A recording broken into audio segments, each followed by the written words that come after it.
네, 이제 모의고사 21번 문제부터 문제를 풀어볼 겁니다. 부동산 투자 분석의 현금 흐름 계산에서 순영업소득을 산정할 경우에 다음 중 필요한 항목은 모두 몇 개입니까? 이렇게 나왔죠. 그러면 지금 중요한 건 순영업소득을 산정한다고 나왔으니까 순매도액 아니죠, 여러분? 얘는 보유기간 중에 현금 흐름 계산식을 기억해 주셔야 되는 거죠. 그래서 딱 기억이 나실 부분이 뭐가 기억이 나셔야 되냐면 조, 순, 전후죠. 조순 총리의 전과 후. 그리고 이 앞에 위에 있었던 게 가공기였죠. 가능한 총소득에서 공실 및 불량부채 충당금 뺐고 기타 소득을 더해서 유효한 총소득이 나왔었잖아요. 그래서 이 부분부터 경저세를 순서대로 빼나간다. 이게 기억이 나시면 됩니다. 그럼 보유기간 중에 얘는 유효 총소득이었죠, 여러분. 조가 총이었어요. 그 다음 경비는 영업경비였고 빼면 순영업소득이 계산되는 거죠. 그리고 부채 서비스액을 빼면 세전이 되고 여기서 영업소득세를 빼면 세후 현금 수지가 됐었습니다. 근데 문제에서 뭘 구하라고 돼 있죠, 지금? 네, 순영업소득을 산정할 때까지라고 돼 있잖아요. 그러면 지금 이 위에 있는 애들은 고려해야 되는 애들이지만 이 밑에 있는 애들은 고려할 필요가 없겠죠. 그 다음 양도시의 내용은 당연히 고려할 필요가 없을 거예요. 그럼 지금 임대료 수입이 이게 가능한 총소득 계산할 때 나오는 거잖아요. 그래서 가능한 총소득 계산할 때 임대료 수입 있네요. 그리고 영업소득세는 밑에서 빼죠, 지금. 그러니까 당연히 영업소득세는 고려하지 않을 것이고 부채 서비스액은 저당이죠, 여러분. 그래서 밑에 있으니까 얘도 고려하지 않겠네요. 주차장 수입 등은 기타 소득이죠, 여러분. 그러니까 얘는 고려하죠. 그래서 임대료 수입, 주차장 수입, 그리고 영업경비는 영업경비를 빼야 순영업소득이니까 얘도 고려하네요. 그럼 미상환 저당 잔금은 저당이잖아요. 근데 얘는 당연히 양도시에 빼는 아직 못 갚은 금액이 있으면 한꺼번에 갚고 그 얘기였죠. 그래서 얘도 고려하지 않겠죠. 그러니까 지금 몇 개가 고려가 되는 거죠? 3개죠. 지금 이 3개가 답이라는 걸 기억을 해두시면 되는 거죠. 꼭 한번 정리를 해보셔야 되는 문제 중에 하나입니다. 그래서 기억하실 때 가공기, 조순 전후, 경저세, 조순 총리의 전과 후로 기억해 두시면 돼요. 그렇게 기억해 두면 뭐가 좋았냐면 조순 총리였죠. 그래서 조순은 총투자액과 연결되고 전후는 지분투자액과 연결됐던 것까지도 기억하실 수 있답니다. 그 다음 22번. 부동산 투자 타당성 평가에 관한 설명으로 틀린 것을 골라보랍니다. 1번. 순영가법과 수익성지수법은 미래 수입을 요구 수익률로 할인해서 나온 수입의 현재 가치와 지출의 현재 가치의 크기를 비교하는데 빼서 크기 비교하는 게 순영가법. 그래서 얘는 0기준. 나눠서 크기 비교하는 게 수익성지수법이었어요. 그래서 기준이 1이었죠. 그 다음 2번.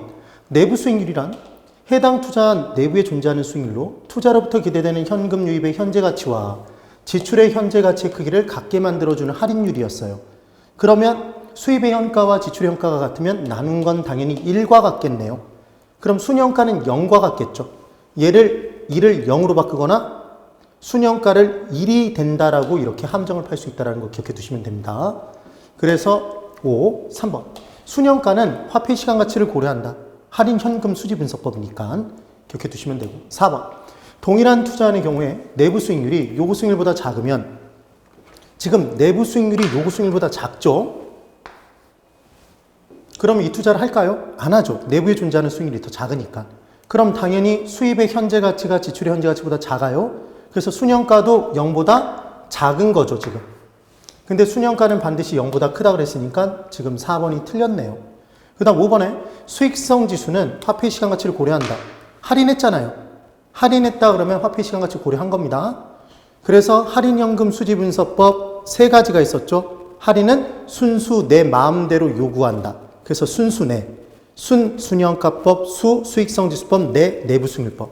딱 하나만 요구 수익률 할인하지 않아요. 내부 수익률법만 내부 수익률 할인했던 게 기억나시면 됩니다. 그래서 22번은 4번. 그 다음 23번. 포트폴리오 이론에 따른 부동산 투자의 포트폴리오 분석에 관한 설명으로 틀린 것을 골라보래요. 1번. 인플레이션, 경기 변동 등의 체계적 위험은 그 시장 안에 개별 투자한들의 아무리 분산시켜봤자 시장 전체를 투자한 모두의 수익률을 떨어뜨리는 위험이기 때문에 아무리 분산시켜봤자 피할 수가 없어요. 얘를 뭐라고 했냐면 체계적 위험이라고 했던 거죠. 그래서 체계적 위험은 분산 투자를 통해서 하나도 제거가 불가능한데 어느 정도 제거가 가능한다고 얘기했으니까 X가 됩니다. 그래서 이 부분 기억하시는 방법이 뭐냐면 비체계적 위험은 피할 수 있는 위험이었어요. B는 우산 쓰면 피할 수 있다. 이렇게 기억을 했던 거죠. 그래서 1번이 틀렸습니다. 그 다음 2번. 투자자산 간의 상관계수가 플러스 1이면 얘는 플러스 1이라는 얘기는 수익률의 움직임이 똑같은 방향으로 움직이는데 아예 똑같은 크기로 움직여요. 그럼 하나의 투자 안에 집중 투자한 것과 똑같은 효과가 발생하잖아요. 그러니까 위험 분산의 효과는 아예 존재하지 않습니다. 그래서 포트폴리오 구성을 통한 위험 절감 효과가 나타나지 않죠. 그 다음 3번. 두 개의 투자 자산의 수익률이 서로 반대 방향으로 움직이면 하나의 투자 안의 수익률이 떨어지면 반대로 다른 투자 안에서는 수익률이 올라가잖아요. 그럼 평균적인 수익을 누리기가 좀 더 쉽겠죠. 그래서 상관계수는 반대니까 마이너스 값을 갖죠. 그래서 위험 분산의 효과는 그만큼 커진다. 5가 됩니다. 그 다음 4번. 효율적 프론티어, 효율적 전선이라고 얘기하죠. 효율적 포트폴리오들의 모임인 효율적 프론티어, 전선과 투자자의 무차별 곡선이 접하는 점이 이게 최적 포트폴리오였죠. 그래서 우리 외울 때 무, 효, 접 이렇게 외웠던 내용이 기억나시면 됩니다. 그 다음 5번. 포트폴리오에 편입되는 투자 자산 수를 늘리면 계란 바구니 수를 늘리면 늘릴수록 분산시키면 분산시킬수록 비체계적 위험은 줄여나갈 수 있으며 그 결과로 총위험도 줄어들긴 하죠. 왜냐하면 총위험은 체계적 위험에 플러스 비체계적 위험을 더한 거잖아요, 여러분. 그럼 비체계적 위험이 포트폴리오 구성에 따라 줄어들면 총위험도 줄어들죠. 그런데 비체계적 위험이 0이 된다고 해서 총위험이 0이 되는 건 아니죠. 왜냐하면 얘가 0이 되면 총위험과 뭐가 같아지겠죠? 체계적 위험이 같아질 거잖아요. 왜냐하면 체계적 위험은 시장 전체에 영향을 끼치는 위험으로 포트폴리오 구성에도 하나도 줄일 수 없으니까. 그게 기억나시면 됩니다. 꼭 정리가 되셔야 돼요. 그 다음 이제 24번. 저당 상환 방법에 관한 설명 중 옳은 것을 모두 고른 것 이렇게 나왔네요. 기억. 원금 균등 상환 방식의 경우 매기간에 상환하는 원금은 균등하나? 그래서 원금 균등 상환 방식이죠. 그런데 잔금이 줄에 따라 똑같은 이자율을 곱해줘도 이자는 점점 줄어요. 그러니까 원리금은 체감하죠. 점점 줄어듭니다. 그래서 얘를 체감식 상환 방법이라고도 했던 것 기억나시면 돼요. 그러니까 지금 기억은 맞네요. 기억은 5예요. 그 다음 이제 니은. 원리금 균등 상환 방식의 경우에 매기간 상환하는 원금 상환액이 점차적으로 감소한다 이렇게 돼 있는데 중요한 건 원리금 균등 상환 방식에서 원리금 균등액을 구하는 방법은 저당 상수 곱하시면 됩니다. 맞죠? 그럼 저당 상수를 이제 곱해서 계산을 할 때 원리금은 균등한데 잔금은 점점 줄에 따라 이자액이 점점 줄어요. 근데 이자액이 점점 주는데 원리금이 갖기 위해서는 원금 상환액은 점차적으로 커져야죠. 감소한다 그래서 X네요. 그래서 니은은 X입니다. 그럼 기억이 지금 옳은 것 중에 기억은 들어있어야 되죠. 그럼 기억이 없는 애를 지워야 되는데 기억은 다 들어있네요. 그 다음 니은은 있으면 안 돼요. 그래서 니은이 들어있는 걸 지우는 거죠. 2번 지우고 5번 지우겠네요. 그 다음 디귿. 체증식 상환 방법의 경우에 미래소득이 증가될 것으로 예상되는 차입자에게 유리하다. 체증식은 말 그대로 초기에 조금 갖고 나중에 많이 갚는 거니까 초기에 소득이 작고 나중에 소득이 증가될 젊은 층에게 유리하죠. 그래서 디귿은 5입니다. 디귿은 5. 그 다음 리을. 대출기간 만기까지 대출기간의 총 이자 수입은 체증식은 증가니까 제일 크고 체감식은 제일 작다고 했던 거 기억나세요? 그래서 원금 균등 상환 방식만 체감식으로 잡아놓으면 크기 수는 무조건 체증식이 제일 크고 체감식이 제일 작고 원리금 균등 상환 방식은 항상 중간이 되더라. 이 크기 순이 딱 한 번 바뀌어요, 여러분. 그게 뭐였죠? 초기 상환액의 크기 순에서만 바뀌었었죠. 그렇게 정리를 해주시면 돼요. 옳은 것은 기억은 옳았죠. 니은이 틀렸었어요. 그 다음 디귿 맞죠? 리을도 맞죠? 그래서 기억, 디귿, 리을이 맞는 겁니다. 이렇게 정리를 해두시면 돼요. 네, 이제 25번을 설명드릴게요. 부동산 금융에 관한 설명으로 틀린 것을 골라보랍니다. 1번. 1차 저당 시장은 저당 대출자와 저당 차입자 사이에서 저당 채권이 형성되는 시장이었어요.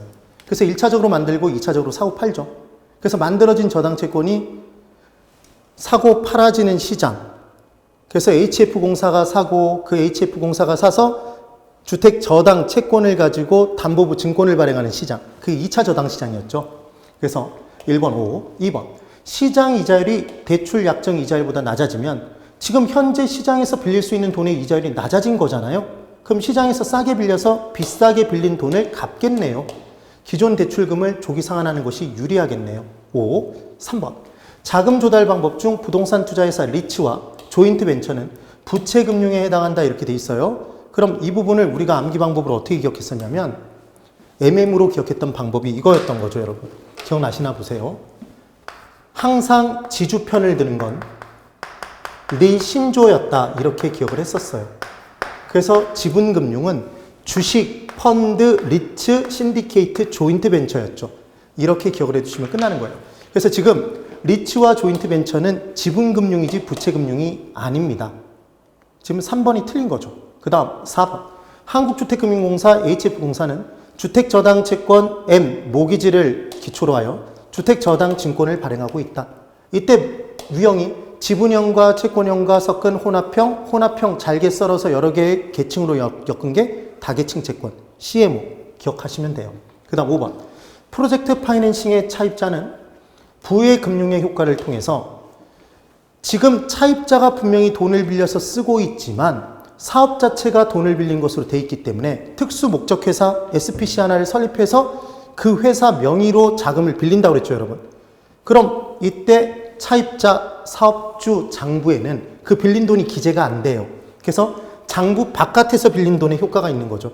얘 좀 오타가 났습니다. 부의 금융이 아니라 부외 금융이죠. 장부 바깥에서 빌리는 돈의 효과를 통해서 얘는 또 다른 돈을 빌릴 수 있는 능력이 커지는 거죠. 채무 수용 능력이 커지네요. 기억을 한번 해보시면 돼요. 그래서 지금 틀린 것은 25번에 3번이 됩니다. 그 다음 26번. 저당담보부 증권에 관련된 설명으로 틀린 것을 골라보래요. 그럼 1번에 MPTS는 M, 저당담보부 증권이니까 M은 다 들어가요. 그 다음 PTS로 끝났습니다. 얘는 지분형이죠. 그럼 지분형 저당담보부 증권의 발행을 통해 들어온 돈은 발행기관의 돈이 되잖아요. 발행기관. HF공사의 돈이 돼요. 그럼 자산을 매각한 거죠. 그래서 M을 팔아 치워버린 거예요. 저당 채권 자체를. 그래서 저당권과 원리금 수취권이 다 투자자에게 넘어가 있는 거죠. 그래서 지분형 증권이기 때문에 증권의 수익은 기초자산인 주택저당채권 집합물의 현금 흐름에 의존한다.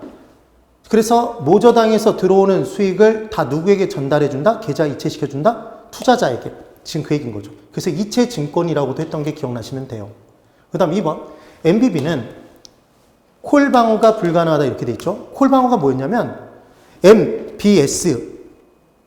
MBS는 저당 담보부 증권이기 때문에 모저당을 담보로 발행된 증권이었어요. 근데 그 모저당을 저당 차입자가 조기에 상환해버리면 어미가 없어져 버렸잖아요. 그럼 어미를 기초로 해서 발행된 자식은 돌아다니면 안 되겠죠.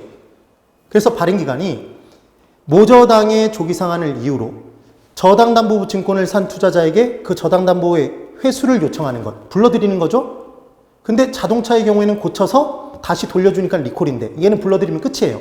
얘가 콜이죠, 콜. 그럼 콜 되는 순간 저당담보부 증권의 수명은 끝나는 겁니다. 그렇다는 얘기는 장기간을 걸쳐서 안정적 이자 수입을 목적으로 돈을 빌려준 사람 입장에서는 불리하겠네요. 그러니까 그 콜에 대한 방어가 됐으면 좋겠죠. 그 콜 방어가 되는 게 두 가지가 있다고 그랬어요. 기억하시는 방법은 MBB, 세 글자죠. 콜 방어 세 글자죠. 그래서 MBB는 콜 방어가 됩니다. 그럼 MPTS는 네 글자죠. 콜 방어 안 돼요. MPTB도 네 글자죠. 콜 방어 안 돼요. CMO는 세 글자죠. 콜 방어 됩니다. 장기 트렌치는. 그렇게 기억해 주시면 돼요. 그래서 지금 2번이 틀렸네요. 콜 방어가 되죠. 세 글자 기억하십시오. 그 다음 3번. CMO는 각각의 트렌치로 나눠져 있는 거예요. 트렌치, CMO죠. 그래서 CMO의 발행자는 주택저당채권 집합물은 그대로 가지고 있으면서 일정한 가공을 통해서 위험 수익 구조가 다양한 트렌치의 증권, 여러 계층으로 골라잡아를 함에 따라 좀 더 시장에서 다양한 투자자 욕구를 동시 만족시켜 주니까 현행 발행되고 있는 저당담보부 증권의 종류는 거의 대부분 CMO라고 말씀드렸죠. 그 다음 4번. MPTB는 MPTS와 MBB 섞여 있습니다. 혼합형이죠. 그래서 MPTS와 MBB를 혼합한 특성을 가지고 있다. 그래서 뭐만 넘겨줬냐면 원리금 수취권만 투자자에게 넘겨주고 돈 좀 더 빌려줘봐 이렇게 얘기를 하는 거죠. 그래서 혼합형 저당담보부 증권은 채권형보다 발행할 수 있는 액수가 더 커요. 그럼 초과담보를 덜 잡았다는 얘기죠. 그 얘기가 됩니다. 그 다음 5번. CMBS가 있어요. 그럼 C가 들어가면 커머셜입니다. 상업용이라고 기억하시면 돼요. 그래서 상업용, 금융기관이 보유한 상업용 부동산 모기지를 기초자산으로 하여 발행하는 증권이다. MBS에 C자만 붙인 거잖아요. 그렇게 기억하시면 돼요. 그래서 26번은 2번. 그 다음 27번. 우리나라 부동산 투자회사에 관한 설명으로 틀린 것을 골라보래요. 1번. 자기관리 부동산 투자회사가 있습니다. 그럼 얘는 어떻게 기억하시라는 얘기를 했냐면 5와 3을 기억해 두시는데 오자마자 기억하세요. 그래서 오자마자로 기억하면 자기관리 리츠는 5조 5억이 설립자본금 규모가 됐던 거예요. 근데 5억을 가지고 투자를 한다 그러면 어이없으니까 거기다 2를 더해서 10을 곱한다고 그랬죠? 5에 2 더해서 10 곱하면 70억이죠. 최저 자본금 규모가 70억 이상이 돼요. 그 다음 2번. 위탁관리 리츠와 기업 구조조정 리츠는 최저 자본금이 얘들은 설립자본금이 3억이죠. 거기다 2 더하면 5조, 10 곱하면 50억이죠. 최저 자본금 규모는 50억 이상으로 한다. 5. 3번.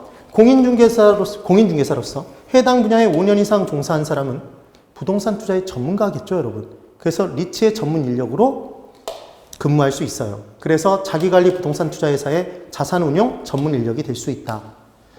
그래서 자기관리 리츠는 말 그대로 다수의 소액 투자자들로부터 돈을 쫙 끌어모아요.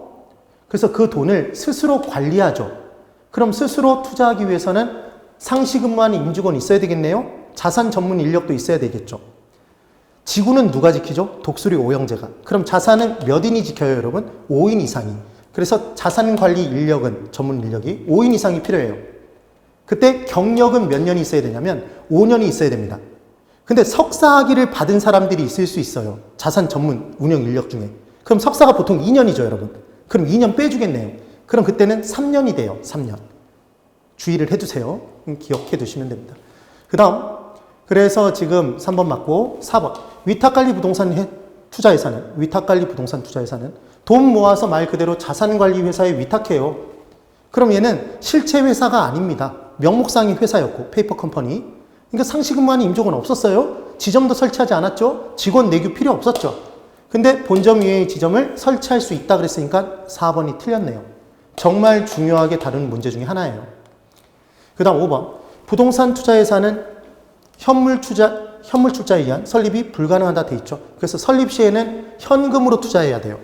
근데 얘가 일정 규모 이상을 갖추게 되면 그때는 현물 출자가 가능하죠. 현물 출자할 때 부동산 관련 자산으로만 해야 된다라는 것만 기억해 두시면 됩니다. 부동산 신탁 수익권, 부동산 사용할 수 있는 권리, 그런 내용들이 있었잖아요. 대토보상권 이런 개념들. 그 다음 28번. 도시 스프롤 현상에 관한 설명으로 틀린 것을 골라보랍니다. 도시 스프롤은 나쁜 놈이라는 것만 기억해 두시면 되죠. 그래서 규칙, 불규칙, 도시가 팽창되는데 불규칙스럽게, 무질서하게 팽창되는 거였죠. 그래서 얘를 막기 위해서 시가와 조정구역, 개발 제한구역 등을 정해놓는 거죠. 지정을. 그래서 1번. 도시의 성장이 질서 있고 규칙적으로 확산되는 현상이다. 1번 틀렸죠. 무질서죠. 무질서. 그 다음 2번. 주로 도심 주거지역의 외곽에서 도심의 지가가 너무 높아서 외곽으로 빠져나갔습니다. 그래서 직주분리의 결과로 외곽에 이제 주거지가 형성됐는데 그 외곽에 빠져나와 사는 사람들이 많아지면 더 외곽으로 주택이 빠져나가요. 팽창돼요. 무질서하게. 이게 도시 스프롤의 기본적인 개념이에요. 그 다음 3번. 도시의 교외로 확산되면서 중간중간 공지를 남기면서 개구리가 폴짝폴짝 뛰는 것처럼 나타나는 현상이 있어요. 얘가 바로 폴짝폴짝 뛰는 게 땅을 박차고 나는 거잖아요. 그래서 날비자의 땅지자, 비지적 현상이라고 표현하기도 합니다. 5, 4번. 스프롤 현상이 발생한 지역의 토지는 최고 유한용에서 괴리, 최고 유한용이 될 수 없음에 따라 지금 그 얘기인 거예요. 지가 수준이 일반적으로 더 높다 낮다? 낮은 게 일반적이다. 그래서 얘는 나쁜 놈이라는 거죠. 그 다음 5번. 간선도로를 따라서 확산이 전개되는 현상이 나타나기도 하더라. 교통이 연결되지 않으면, 도심과 연결되지 않으면 얘 도시가 팽창될 이유가 없을 거예요. 이 얘기입니다. 그 다음 29번. 각 도시의 산업별 고용자 수가 다음과 같을 때 Y산업의 입지개수가 1을 초과하는 도시를 모두 고른 것 이렇게 돼 있어요. 그럼 입지개수는 개수니까 짝대기 짝 긋고 분수입니다. 우리가 알고 싶은 건 특정 지역 내에서 특정 산업의 입지를 따지는 거죠. 그래서 지역 고용률이 어디로 들어간다? 분자로 들어가요. 전국 고용률이 분모로 들어가고. 그러면 각각 고용률이니까 분수예요. 분모 분자에. 그때 지금 뭐라고 문제 나왔냐면 Y산업의 입지 개수죠. 그럼 X산업의 내용은 다 지워버려야 되겠죠, 여러분. 이렇게. 문제를 푸실 때 이렇게 지워놓고 보는 거예요. 그럼 지금 전국을 기준으로 판단해야 되니까 전국을 Y산업의 전국의 명수는 3,000명입니다. 전체 산업은 7,000명이 종사하죠. 그럼 이게 Y산업의 전국 고용률이잖아요. 그럼 3을 7로 나누면 계산을 할 수 있겠죠. 그래서 나눠보면 얘는 4고 2, 8이죠. 그래서 20. 그러면 얘는 2, 얼마 이렇게 나오겠죠. 그래서 0.4 얼마 이렇게 나올 겁니다. 그럼 얘가 바로 뭐냐면 얘가 분모예요. 전국 고용률. 그럼 입지 개수가 2를 초과한다는 얘기는 분자가 더 큰 거잖아요. 그럼 우리는 지역 고용률이 0.42를 넘어가는 애만 찾아주시면 되는 거예요. 그럼 봤더니 A 도시에서는 600을 1000으로 나누면 0.6이죠. 얘 초과했죠. 그 다음 1000을 2000으로 나누면 얘는 0.5죠. 얘도 0.4를 초과했네요. 0.42를. 근데 얘는 400을 1000으로 나누면 0.4죠. 초과하지 않았죠. 분자가 더 작잖아요. 그 다음 얘도 나누면 0.33 이렇게 나오겠죠. 그러니까 얘도 초과하지 않았네요. 초과하는 건 A와 B죠. 이해가 되세요? 그럼 입지계수의 수치를 별도로 구하지 않아도 분모를 기준으로 분자가 더 큰 애들만 찾아보면 되는 거죠. 수치 비교를 해서. 꼭 한번 정리를 해두시면 됩니다.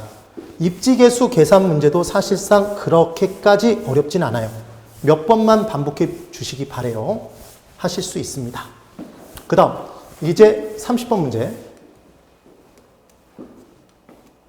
부동산 개발의 위험에 관한 설명으로 틀린 것을 골라보래요. 1번 워퍼드의 법 시비 위험 기억나시면 돼요.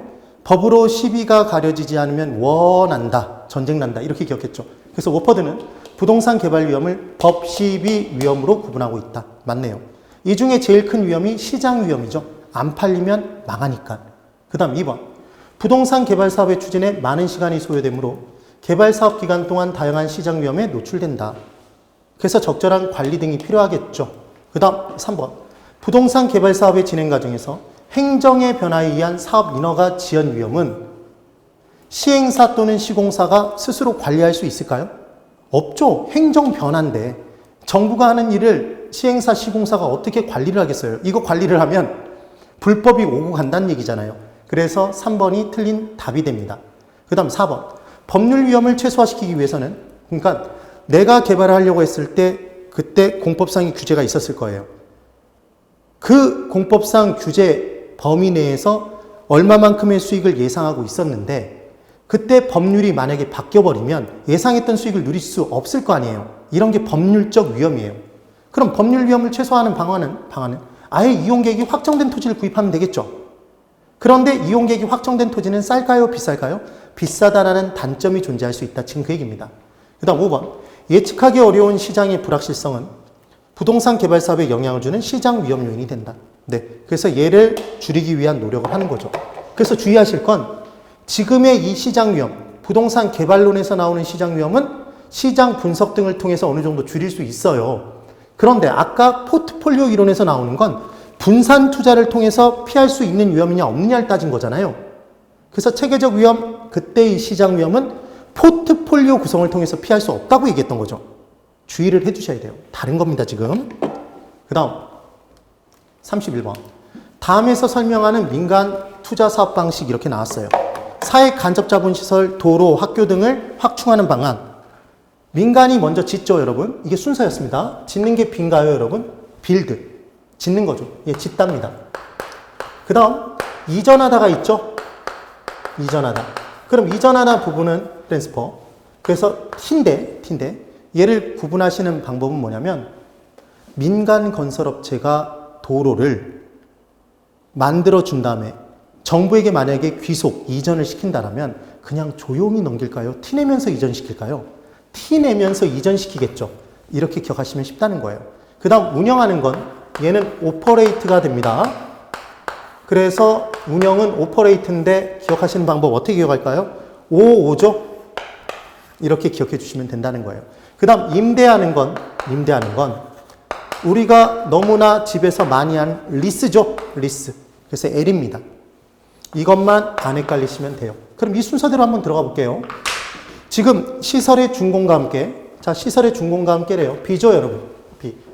시설의 소유권이 정부 등에게 기속됐대요. T 내면서 이전시켰죠. T입니다. 사업 시행자가 정해진 기간 동안 시설에 대한 운영권을 가지고 있대요.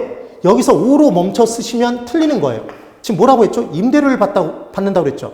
그러니까 얘는 L이죠, L. 이해가 되시나요? 그럼 학교는 일반적으로 수익이 많이 발생하는 게 아니잖아요. 그래서 정부가 일정 기간 동안 임차를 했었으면서 그 만들어준 민간 건설업체에게 약속된 임대료를 주는 거죠. 안정된 수익을 보장해 주기 위해. 그게 BTL 방식. BTO 방식은 고속도로든 민자고속도로는 통행료를 많이 징수할 수 있을 거 아니에요, 여러분. 그럼 운영을 통한 수익을 통해서 드린 금액을 뽑아가라고 하는 거죠. 걔는 BTO 방식이 되는 겁니다. 그래서 지금은 BTL 방식이라는 게 포인트죠. 이렇게 꼭 정리를 해두세요. 그 다음 32번. 부동산 개발 사업의 방식에 관한 설명 중 기업과 니은에 해당하는 것은 무엇입니까? 이렇게 문제가 나왔네요. 그래서 기업 니은 부분에 민간 개발 사업 방식에서 지주 공동 사업 방식, 토지 소유주와 개발업자가 공동으로 사업하는 방식들이 여러 개가 있는데 그 여러 가지 중에 시험에 대놓고 많이 나오고 있는 부분은 뭐냐면 사업 위탁 방식과 그리고 토지 개발 신탁 등의 내용을 비교를 해요. 그럼 토지 소유주는 일반적으로 여러분 토지는 가지고 있지만 개발 사업의 능력이 없겠죠. 그래서 개발 사업의 능력을 갖춘 사람 신탁 회사에게 개발업자에게 개발을 위탁하는 겁니다. 그럼 개발은 실제로 누가 진행하냐면 개발업자가 진행하겠죠. 수탁자가, 신탁회사가. 그리고 그 개발 사업의 이익은 다 토지 소유주 거고 개발업자는 개발 사업을 진행한 것에 대한 개발의 수수료만 받아요. 그런데 그 개발 사업 기간 중에 명의가 누구 명의로 진행되는지가 다르다라는 말씀을 드렸죠. 그때 기억하시는 방법은 신탁이라는 단어가 들어가면 민법에서 공부를 해봤지만 신탁 등기가 되면 형식상 소유권 이전 등기 되나요? 맞죠. 그래서 신탁이 되면 토지 소유주로부터 토지 소유권의 명의가 누구에게로 넘어가냐면 수탁자, 신탁회사에게로 넘어갑니다. 그럼 개발사업의 명의가 다 신탁회사, 수탁자 명의로 진행되는 게 토지개발 신탁이라는 거죠. 근데 그 사업 자체의 수익은 다 누구 거고 토지 소유주 거고 개발사업, 개발된 부동산도 토지 소유주 거니까 이제 명의 이전이 다시 토지 소유주에게로 필요하겠죠. 그 내용입니다. 그런데 사업 수탁 방식의 경우에는 사업 위탁 방식은 처음부터 끝까지 다 소유권은 이전되지 않아요. 토지 소유주 거더라. 그것만 기억하시면 돼요. 나머지는 똑같습니다.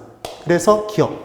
토지 소유주로부터 형식적인 토지 소유권을 이전받은 지금 이전됐네요. 형식적인 토지 소유권이 이전됐어요. 그럼 얘는 신탁자 들어가나요? 그래서 신탁 개발 방식이 되겠죠, 지금. 답은 2번이 되잖아요. 지금 기억만 봐도 신탁 개발 방식은 하나밖에 없으니까. 그 다음 니은. 토지 소유자가 토지 소유권을 유지한 채 개발업자에게 사업 시행을 맡기고 개발업자는 사업 시행에 따른 수수료를 받는 방식이다. 이거 개발된 부동산의 이익을 공유한다 이런 식으로 나오면 X입니다. 둘 다 개발 수수료를 받는 거예요. 개발 수수료. 그래서 사업 위탁 방식인 거죠. 33번. 부동산 관리에 관한 설명으로 옳은 것을 골라보래요. 그러면 이 관리 방식 중에 세 가지 방식이 있었죠. 자기관리, 얘를 자치관리 또는 직접관리. 전문가에게 맡기는 걸 위탁관리, 외주관리라고 했던 게 기억나시면 됩니다. 그리고 섞여 있는 게 혼합관리죠. 그럼 관리의 전문성이 제일 높은 건 전문가에게 맡긴 위탁관리일 거예요. 그래서 관리의 효율성이 높다 그러면 위탁관리의 장점입니다. 그런데 남에게 맡기면 기밀 유지는 안 되죠. 그래서 보안관리의 약점이 있어요. 위탁관리는 오로지 하나, 관리 효율성이 떨어지는 게 보안관리의 효율성이 떨어지는 거예요. 그럼 자가관리를 하면 스스로 관리하니까 보안관리는 잘 되겠네요. 보안관리 효율성 높겠죠. 그렇네요. 그래서 1번 자치관리 방식은 건물관리의 전문성을 통하여 노후화의 최소화 및 효율적 관리가 가능하며 대형 건물의 관리에 유용하다. 이게 자치관리일까요? 위탁관리일까요? 지금 전문성을 이용할 수 있다는 위탁관리죠. 그래서 1번은 X. 2번, 토지의 경계를 확인하기 위한 경계 측량. 그럼 여기까지는 내 거, 여기까지는 네 거 이렇게 하기 위해서는 경계 측량 등의 기술이 필요하죠. 기술. 그래서 얘는 기술적 관리입니다. 법률적 관리가 아니라. 그래서 법경기 관리를 구분하는 방법. 권리, 조정, 계약이라는 단어가 나오면 얘는 법률적 관리. 기술, 하자, 흠 등의 유지, 수선 이런 내용이 나오면 기술적 관리. 돈, 수입, 비용 이런 표현이 나오면 경제적 관리라고 기억하시면 돼요. 그래서 2번 X, 3번. 부동산 관리는 법, 제도, 경영, 경제, 기술적 측면이 있어서 설비 등의 기계적인 측면과 경제, 경영을 포함한 종합적인 접근이 요구된다. 지금 3번이 맞잖아요. 종합적인 관리를 해야 되는 거죠. 그 다음 4번. 위탁관리 방식은 관리요원이 관리사무에 안일해지기 쉽대요.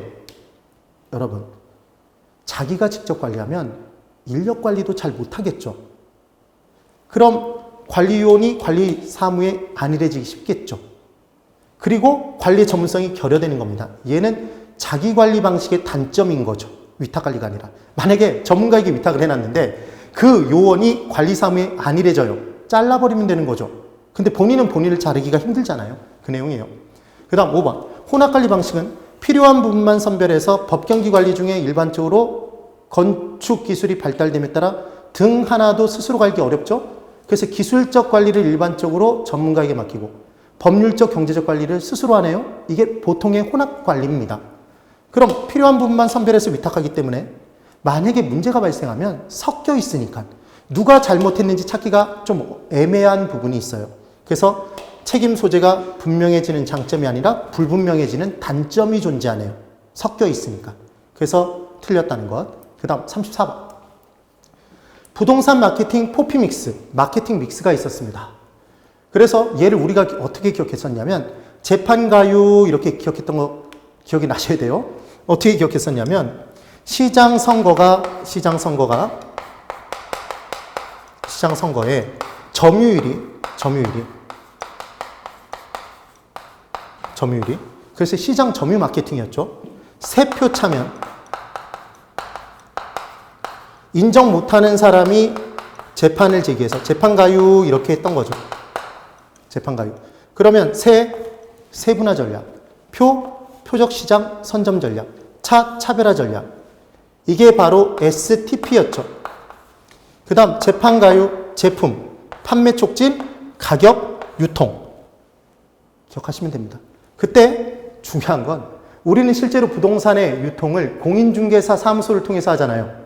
공인중개사 등의 제도가 유통과 관련된 내용인 거죠. 제품의 품질과 관련된 것, 단지 내의 방범장치의 전자화, 지하주차장화 이런 건 다 제품 전략이죠. 판매 촉진, 분양사무소 지어서 모델하우스 휘황찬란하게 적어놓고 오세요 하는 게 판매 촉진이잖아요. 그리고 가격 전략 좀 더 싸게 파는 것 이런 개념들이 됩니다. 그럼 지금 이제 맞게 돼 있는 걸 한번 볼까요?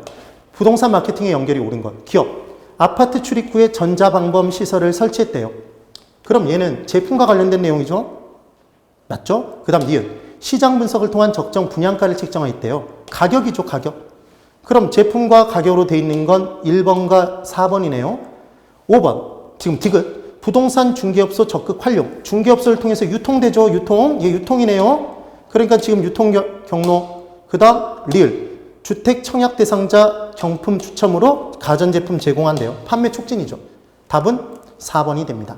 하실 수 있겠죠, 충분히. 그 다음 35번. 부동산의 가격과 가치에 대한 설명으로 틀린 것을 골라보랍니다. 1번. 가격은 특정 부동산에 대한 교환의 대가로 매수인이 실제로 지불한 금액이다 이렇게 돼 있죠. 그래서 일정 시점에 실제로 지불한 금액, 그래서 과거의 값이 가격 프라이스였습니다. 그래서 가격은 과거 일정 시점에 지불된 금액은 하나지 여러 개가 아니잖아요. 기억을 해 두셔야 돼요. 그 다음 2번. 가치는 효용에 중점을 두며 장래 기대되는 편익은 금전적인 것만 뿐만 아니라 비금전적인 것도 포함될 수 있더라. 그래서 미래에 발생할 수익들, 편익을 다 모아서 현재 가치로 고친 값, 그게 가치 밸류였어요. 그래서 현재 값이지 미래 값 아니었습니다. 그래서 3번. 가격은 대상 부동산에 대한 과거의 값이지만, 과거에 이미 지불된 금액이지만, 가치는 장래 기대되는 편익을 예상한 미래의 값이라고 그러면 x예요. 현재의 값이 된다. 그 다음 4번. 가치란 주관적 판단이 반영된 것으로 밸류를 판단할 때 감정평가사가 전문가입니다. 감정평가사에 따라 다르게 가치를 평가할 수 있겠네요. 주관적이죠. 각 개인에 따라 차이가 발생할 수 있더라. 5번. 주어진 시점에서 대상 부동산의 가격, 프라이스는 일정 시점에 다양한가요? 하나인가요? 하나죠. 하나. 그런데 다양하다고 얘기했으니까 X가 됩니다. 근데 주어진 시점에도 가치 밸류는 구하는 가치에 따라 과세가치, 장부가치, 특정가치, 온갖 것들이 존재하죠. 그래서 다수로 존재할 수 있더라. 그 다음 36번. 감정평가 과정상 지역분석과 개별분석에 관한 설명으로 옳은 것을 골라보래요. 1번. 개별분석을 통해 얘는 개별 부동산을 근원만 부분적으로 미시적으로 분석하는 거죠. 개별분석을 통해 해당 지역 내 부동산의 표준적인 이용과 가격 수준을 파악할 수 있다 돼 있는데 그 부동산만 쳐다보는데 지역 내 표준적인 이용의 상태가 뭔지 어떻게 알아요? 지역을 분석해 봐야 되죠. 그래서 지역을 분석해야 그 지역 내의 표준적인 이용의 상태와 지역 내의 전반적인 가격 수준대를 파악할 수 있는 거죠. 1번 X. 2번. 대상 부동산의 최요용을 판정하기 위해서는 지역 분석이 필요한 게 아니라 개별 분석이 필요하죠. 그래서 지역 분석을 통해 나온 표준적 이용을 가지고 일반적으로는 표준적 이용과 적합하게 이용될 때 최고 유효한 이용이 되니까 일반적으로 최유용은 일치합니다. 근데 반드시 일치하는 건 아니었죠. 그래서 개별 분석이 필요하더라. 그 다음 3번. 표준적인 이용과 최유용은 반드시 일치하는 것은 아니더라. 그래서 얘를 기억하시는 방법은 아파트 단지 내 상가 건물이 있습니다. 그럼 그 상가 건물의 감정평가를 할 때 주변의 표준적인 이용의 상태를 보면 다 주거용이잖아요. 아파트 단지 내니까. 그럼 그 표준적 이용이 주거용이니까 상가 건물도 주거용으로 이용해야 최고 유효한 이용이 된다. 아니죠. 걔는 상업용 건물로 이용하는 게 최고 유효한 이용이겠죠. 그래서 반드시 일치하는 건 아닙니다. 그 다음 4번. 지역을 먼저 분석하니까 선행 분석, 개별 분석은 뒤에 행하니까 후행 분석이에요. 그 다음 5번. 지역 분석은 대상 지역에 대한 미시적 분석이 아니라 얘는 거시적인 분석이죠. 넓게 보니까 지역을. 개별 분석은 걔만 보니까 미시적 분석이에요. 그러니까 지금 옳은 건 몇 번인가요? 4번이죠. 4번. 그 다음 37번. 원가법에 의한 대상 물건 기준 시점의 감가 수정액은 얼마입니까? 이렇게 문제가 주어졌습니다. 그럼 이 문제를 풀 때 이제 요령이 뭐냐면 감가 수정액을 물어봤어요. 근데 지금 감가 수정 방법이 뭐라고 되어 있냐면 정액법이랍니다. 정액법. 그럼 보실까요? 지금 감가 수정을 정액법에 의해서 하기 위해서는 해마다 정해진 액수로 까나가니까 얘를 계산하는 방법은 전체 상가액을 전체 내용연수로 나눠줘야 돼요. 전체 내용연수로. 그래야 이게 정해진 액수가 나옵니다. 그럼 전체 상가액은 재조달 원가에서 잔존가치만큼 달아 없어지지 않잖아요. 그래서 얘를 빼고 구할 수 있답니다. 그럼 전체 재조달 원가 100%에서 잔존가치율이 지금 20%죠. 내용수가 다 지나도. 그럼 20%를 뺀 몇 프로가 80%만큼이 전체 상각해야 될 퍼센트잖아요. 전체 중에. 그럼 얘를 몇 년에 걸쳐서 내용연수가 몇 년이니까? 50년이니까. 50년에 걸쳐서 나눠줘야지만 해마다에 까는 비율이 나오겠네요. 그럼 8 나누기 5를 하면 80 나누기 50을 하면 얘는 1.6이 나오죠. 1.6%씩 해마다 달아 없어지는 거예요. 근데 봤더니 준공 시점이 2016년이고 기준 시점은 2021년이죠. 그럼 17, 18, 19, 20, 21. 5년 지났잖아요, 여러분. 그럼 1.6%씩 5년이 지났으니까 몇 프로가 달아 없어진 거죠, 여러분? 8%가 달아 없어진 거죠, 전체.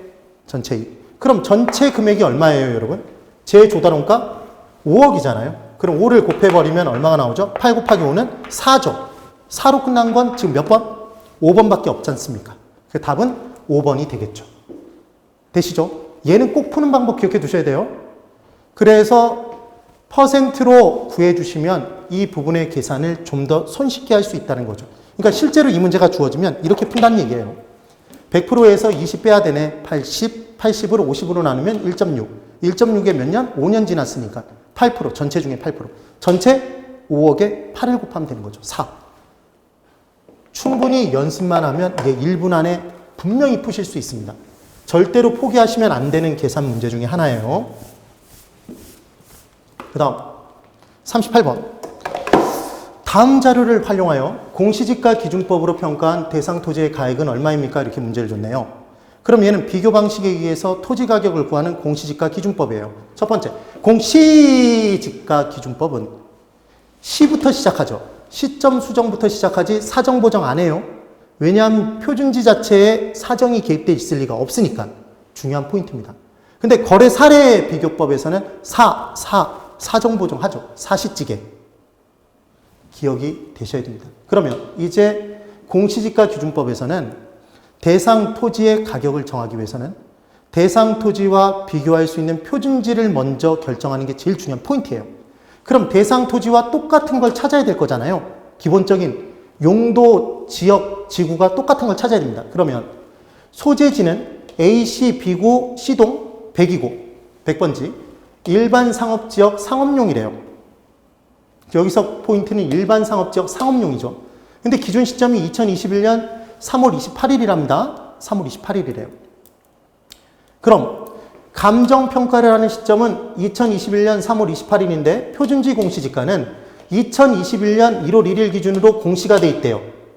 그래서 A시의 B구의 C동에 있는 애들인데 1하고 2가 주어져 있는데 봤더니 지금 1은 용도 지역 자체가 일반 공업지역이잖아요, 여러분. 얘는 일반 상업지역 상업용이죠? 그러니까 뭘 채택하는 것이다? 2를 채택해야죠. 상업용에 얼마? 제곱미터당 300만 원을 얘를 채택하는 게 이 문제의 포인트인 거예요.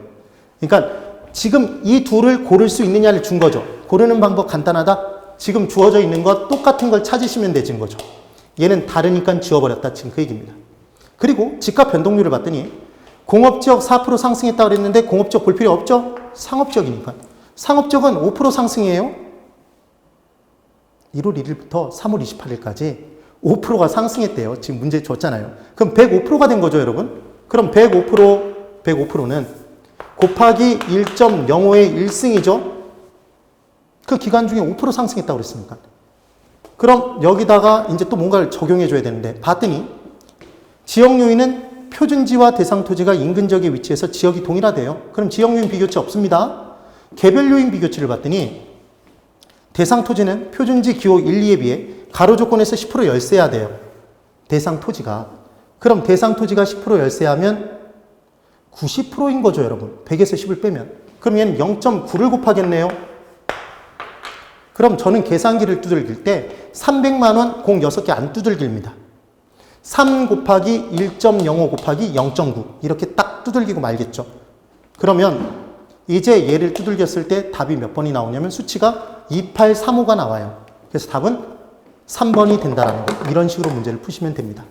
그래서 마찬가지 공시지가 기준법의 계산 문제가 나오면 얘는 무슨 엄청난 계산 문제 같지만 사실은 계산 문제가 아니라 비슷한 거 찾으세요. 그 찾은 것에서 지가가 상승했어요. 5%만큼. 그럼 105% 되는 거죠. 그리고 개별적으로 10% 우세해요. 그럼 110%가 되는 거고 1.1 곱하면 되고 5% 열세하다 그러면 95%가 되는 거죠. 0.95 이렇게 계산을 해주시면 되는 겁니다. 얼마든지 하실 수 있을 거예요. 그 다음 39번 다음과 같은 조건에서 수익환원법에 의해서 계산한 대상 물건의 가치를 구하래요. 그럼 수익환원법에 의한 가격은 수익일분의 수익에서 계산해 주시면 된다는 말씀을 드렸습니다. 그래서 수익가격은 수익률분의 수익에서 환원율분의 얘가 순수익이었죠. 순수익은 조순전후 중에 순이었습니다. 이렇게 나오는 거예요. 그러면 순영업소득부터 한번 계산해 볼까요? 가능 총소득을 5천만 원으로 줬어요. 공실 및 불량부채 충당금 빼는 거죠. 가공기. 그럼 공을 빼면 가능 총소득의 5%랍니다. 5천만 원에 5%를 곱하면 얘는 250만 원이잖아요, 여러분. 250만 원. 그럼 5천만 원에서 250을 빼면 얼마죠? 얘가 지금 250만 원을 빼니까 4,750만 원이 나오겠죠? 지금 뭐 한 거냐면 5천만 원에서 가해서 공을 뺀 거잖아요. 그럼 5,000에 5%를 곱한 것을 250을 구해서 뺄 수도 있지만 5%를 뺐으면 95%가 남았으니까 5,000 곱하기 0.95를 때려줘도 얘가 나온다는 거죠. 지금 공실 충당금은 250이니까. 그럼 유효조소득은, 기타 소득은 안 줬으니까 유효조소득이 4,750이고 여기서 영업경비를 빼야 되죠. 그래서 영업경비를 봤더니 조금 더 아래에 적을 걸. 그래서 영업경비를 딱 빼주면 영업경비 1,750만 원을 빼주면 이게 3,000만 원이네요. 이게 순영업소득인 거죠. 얘를 환원이율로 나눠주면 답이라는 겁니다. 환원이율. 그럼 이제 환원이율을 찾을 거예요. 봤더니 전체 내용연수는 50년이고 경과 내용연수 30년. 지금 전체 내용연수가 2번 들어가 있네요. 그래서 얘를 지워버리면 얘는 전체 내용연수가 아니라 잔존 내용연수가 되겠죠. 잔존 내용연수. 그래서 경과 내용연수가 30년이면 남아있는 게 몇 년이 남았냐면 잔존 내용연수는 20년이 남았겠죠. 이렇게 좀 수정을 하겠습니다. 네. 그럼 이제 잔존 내용연수가 20년이 된다면 이 문제만 갖고도 사실은 유효를 찾을 수 있어야 돼요. 잔존 내용연수를. 그러니까 이게 2번 나온 것 뿐이에요. 사실은. 하나가 지워져 있다면 얘를 찾아내시는 게 문제인 거죠. 그럼 우리는 수요자 입장에서 판단할 때는 사는 시점을 기준으로 남아있는 기간 동안 내가 투자한 100%를 회수해야 되잖아요. 그럼 100%를 몇 년에 걸쳐서? 20년에 걸쳐서 회수해야 되니까 해마다의 상각률은 5%죠. 그래서 건물의 수익가액을 구할 때는 반드시 건물은 상각되는 만큼 가격을 낮게 평가해야 되더라. 낮게. 그럼 가격을 내려주기 위해서는 환원율을 올려서 평가해준다. 그래서 상각률을 무조건 구해서 더해야 되죠. 그게 자본의 수율. 그럼 지금 자본 수익률 5%에 5%를 더했으니까 이때 환원율은 얼마로 적용하는 거다? 10%로 적용하는 거죠. 그럼 0.1로 나눠주면 3,000을 0.1로 나누면 얘는 얼마다? 3억이 나오겠죠. 이렇게 정리가 되시면 됩니다. 그래서 꼭 한번 정리를 해보세요. 지금 이 문제는 오류가 아니라 얘가 한 번 더 나온 거예요. 그냥. 그래서 전체와 경과를 줬을 때 잔존을 찾아줄 수 있어야 된다. 이게 이 문제의 포인트죠. 그리고 우리가 구하는 수익은 가능조소득이 그냥 들어가면 안 되고 순수익이 들어가 줘야 되더라. 그 다음 40번. 감정평가에 관한 규칙에 관련된 규정된 내용으로 틀린 것을 골라보랍니다. 1번. 감정평가업자는 법령에 다른 규정이 있는 경우에는 대상 물건의 감정평가액을 시장가치 이하의 가치를 기준으로 결정할 수도 있더라. 있습니다. 뭐 특정 가치, 그 다음 투자 가치 등등등 여러 개를 구할 수 있죠. 그래서 가치는 일정 시점에도 여러 개였어요. 그 다음 2번.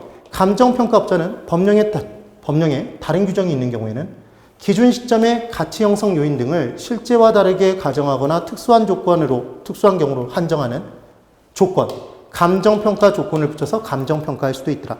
한정가액을 구할 수도 있어요. 특정 가격 등을. 그 다음 3번. 둘 이상의 대상 물건이 일체로 거래되거나 대상 물건 상호 간의 용도상 불가분의 관계가 있는 경우에는 일괄하여 감정평가할 수 있더라.